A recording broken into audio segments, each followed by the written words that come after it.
Praise God అండి. How are you all? బాగున్నారు కదా? చాలా సంతోషము.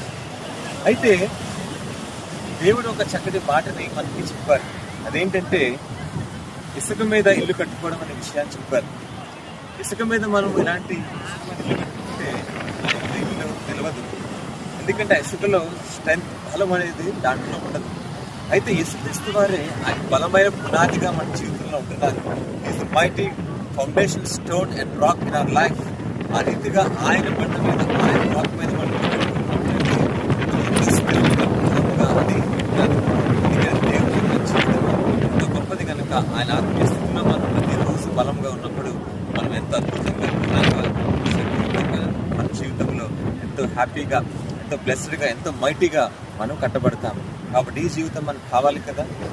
ఈ జీవితం కావాలంటే ప్రతిరోజు దేవుని వాక్యంలో, దేవుని ప్రార్థనలో మనం ఉంచినట్లయితే గొప్ప శక్తులు పొందుకున్న వారిగా ఉంటాం. ఆమేన్.